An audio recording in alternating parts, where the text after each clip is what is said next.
everybody, I'm Donnie Rose, and today I'm here to talk about none other than Yang Xiao from RWBY, which translates over to Sunny Little Dragon, which consequently is one of her nicknames. In the last video I talked about Rin and Nora, and I conclude them in the same video, but as there is quite a few things to talk with about Yang, as she's in the group of 8 main cast characters, she gets her own video. So let's start with pre-season 3 Yang. Yang, as many as you know, is loosely based off Goldilocks. From what I can tell, she's based off Goldilocks mostly in appearance, because I've never been able to figure out any other connection to Goldilocks in Yang besides the way she looks. That's kind of what I'm going with. Anyway, we meet Yang is in the yellow trailer, and she gets the kick-ass theme song, I Burn. And really, in this trailer, we get a feel for who Yang is. She's a thrill seeker. She's RWBY's older sister. She's going to be a huntress, and we can tell that she's searching for something. And it's not till season 2 when Yang's actually talking to Blake, trying to get her to relax, come to the dance, you can't overwork yourself. We find out just who Yang has been searching for. She's been looking for her mother. When she's talking to Blake, we find out that when she was a child, she was searching for her mother, and that search almost got her killed, and uses that as an example to actually get Blake to go to the dance. But you already know that you've seen the show. Now, by a lot of side characters, Yang gets written off as a bimbo. She is a little bit flirtatious. She makes puns. So I can kind of see how she'd come off as a bimbo, kind of leading into that whole blonde stereotype, I guess. But she also has quite a temper, and people also acknowledge that. Her semblance literally lets her take hits and double them back, and as her father points out later on in the series, her semblance is basically equivalent to keeps throwing a temper tantrum. She's not the two-dimensional character that she could have been. She, one, has a reason for wanting to be a huntress. It's not just the thrill, it's also wanting to do some good, which is a pretty good reason, I guess. 2, we find out in the first 3 seasons just how strongly Yang feels about her family. She wants to find her mother. She still considers Summer Rose to be the person who mothered her, and RWBY is her sister. You don't get any sense of there being half-sisters. As far as Yang's concerned and RWBY's concerned, they are sisters, which is amazingly awesome and not true in every family sense. We see just how much she cares about her friends. I mean, while she does tend to make fun of them, she does it in a very loving way, and when she needs to, she steps in and gives people some real serious talks, which is amazing. Besides playing the what could have just been the two-dimensional bimbo-y character, Yang is a total badass, and we see that from her trailer. I mean, she has a motorcycle, she went into a dangerous club, took basically all of the henchmen out, and was able to walk back in there again with the confidence of, hey! I mean, how many characters really do that in most animes? She's also put across early on as a little bit reckless. And now, this is just the recklessness of youth. As we all know, they're supposed to be about 17 when they go into Beacon. So really, 17-year-olds don't always have the best decision-making skills. I've been 17 before, I did not have good decision-making skills. And I'm sure most of you that are past the age of 17 by several years would agree with that statement. But she's not the recluse, flighty character that she could have been portrayed as. As we see in RWBY Chibi, a lot of people perceive her as, I'm Yang, let's fight! And that's what she could have been in the actual show, but she's not. She actually has a reason to fight, She has remorse and astonishment when she thinks that she's injured Mercury and that she was seeing things, as we know from the when the Vital Festival fights, the one-on-one, she was tricked into hitting Mercy, but still, it disturbs her. And then when she goes off to find Blake at the Fall of Beacon, you actually, if you freeze the frame in the right spot, you can see her crying. Now, after the Fall of Beacon, we see something that's not really portrayed in shows very often. We get to see Yang deal with post-traumatic stress disorder, which is actually something that after going through that kind of situation, you would have, and the creators of RWBY do this really well. In a lot of shows, they would go through the battle and it wouldn't mess them up the way it does in RWBY. We physically see Yang be scared by things falling, anything that would remind her of what happened, that would remind her of what happened when she's going in to save Blake from Adam and her arm getting sliced off. I mean, that's traumatic. That is going to mess with you, not just physically, but mentally, and the creators do this so well. We see her go through depression and fear, and we even get to see Yang work all the way through this part of her post-traumatic stress disorder, which probably isn't all the way gone, even though we're going into volume 6 at this point. I have a feeling that some of it's still with her, but she's worked past how to deal with it a little better, and she is helped by none other than Xiao, her father.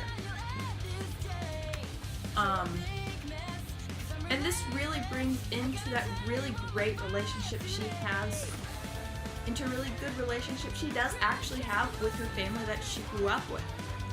Tai stays with her and helps her work through every bit of that post-traumatic stress disorder, and even was willing to pull strings to get her a new arm so that she could go out and fight again. And once she finally gets to that point where she's willing to use the arm and be able to get past that mental point of everything's different now, he helps her get to the point where she can go out and fight again with confidence, well enough that she's ready to go off in Volume 5 and start searching for RWBY. Now, when we see Yang initially take off, we're not really sure who she's searching for. We know she's been searching for her mother since she was a small child, and you really can't blame her, and she does find her. She does find Raven, and she has a chance to kind of connect with her, but she doesn't really have expectations of her mother at this point. And I'm not fully sure what happened to... I'm not fully sure what Yang was completely told about her mother to make her not care as much. Maybe she was told the good things about her mother by her father, and the more questionable things about her mother by her uncle, Crow. I don't know what's happened there, but what she really expected was help to find RWBY, because that's all that she really cared about that point, was finding her sister, Ruby Rose. Now, it's a great sibling dynamic. Now, another thing besides captivating post-traumatic stress disorder that the creators of RWBY did with Yang was they wrote her as a really good older sister. As we see in her character short, she's helping RWBY learn to defend herself in hand-to-hand combat because she knows that her younger sister has trouble with this still. You get other senses of the good big sister, harking back to what I said earlier about when Yang is telling Blake about when she was younger and tried to go find her mother. She took RWBY with her. She was supposed to be watching RWBY, obviously, since she was home alone with RWBY, And she was responsible enough to take her with her. Clearly she's about 6 or 7 in this flashback, so I guess for a 6 or 7-year-old left home alone toddler, putting her wagon and taking her with her is kind of responsible. I'm kind of questioning why they were left alone, but that's neither here nor there. It's fiction. But she's still. But even then, she had actually found her mother, something she'd been trying to do for a very long time. And her only concern was finding Ruby and making sure that she was safe. I mean, Ruby left in a very careless manner. Blake had told her that this wasn't a... Yang had told her that this wasn't a good idea to just take off to Minstrel. They didn't know it was out there. But once Yang finds Ruby, she's not mad at her. She says, "I love you," and hugs her sister in a beautiful, heartfelt moment, actually, as the two are reunited. Now, going back to what I said about Yang not being fully over her post-traumatic stress disorder once we get past Volume 4 into Volume 5, yes, she's gotten to the point where she's using her new arm, she's fighting again, we see Yang laughing, we see her having fun once she gets back with her teammates and friends. But we also see something that is still harkening back to what happened to her back at the Fall of Beacon. We see her being angry at Blake. Now, well, Weiss does tell her that everyone has a different kind of loneliness. While they don't all have the same experiences, they have their own versions of experiences. We get to see something pretty important that goes back to Volume 3. Yang and Blake Belladonna. Now, I am in no way saying that I am shipping Blake and Yang, because I know there's a lot of conflict between Bumblebee shippers and Black Sun. Honestly, I think they're both excellent ships, so I'm not going to actually take a side.